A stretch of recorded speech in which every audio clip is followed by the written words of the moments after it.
जदि आपण मैंने कालिया योजना अप्लाई करते केमी जानवे आपण फॉर्म रिजेक्ट होती या अप्रूव होती से विषय रे आज आम भिडियो आलोचना करवा। तो आशा करुँच आपण मैंने भिडियोटी लास्ट पर्यटन देखिए और सबकि बुझीपारे। तो चलते बेसी किसी डे नक भिडियोटी स्टार्ट करनवा।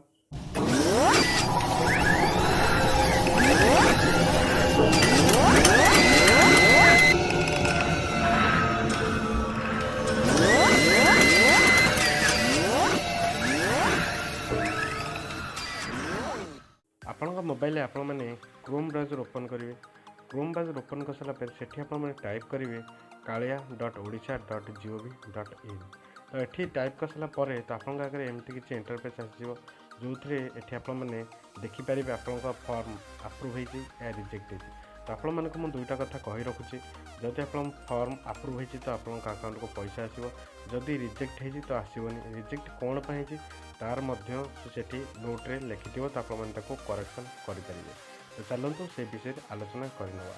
तो ये अप्लाई कर सारापर तो ये लिखाई देखो ऑनलाइन ग्रेवेंसी एप्लिकेशन लिखाई आपने क्लिक करने।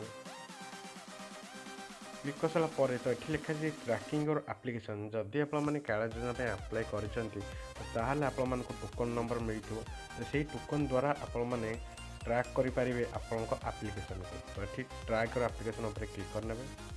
ट्रैक और एप्लिकेशन उपर क्लिक कर सारापर तो ये आपन टोकन नंबर जहाँ भी थी ये टोकन नंबर दे ने।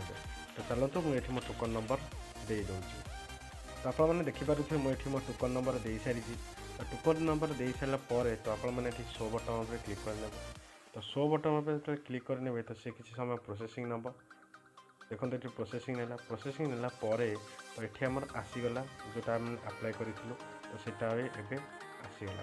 तो ये डिक्लेरेशन अच्छी तो आपने देखिपे तो ऑनलाइन ग्रेवेंसी फॉर्म तो अप्रूव होनी पर्यटन पेंडिंग अच्छी। जदि ये रिजेक्ट हो तले जो कैंसल बटन अच्छी सेठी डिक्लेरेशन लिखा कौन पर रिजेक्ट होती तापर कैंसल जो अच्छी एडिट आसीज। तो आपने आउ थे एडिट करके आउ थे अप्लाई करेंगे। तो आशा करुँच छोटे बेड़े था आपने सबकि जानीपारे। तो रोज friend bye bye take care.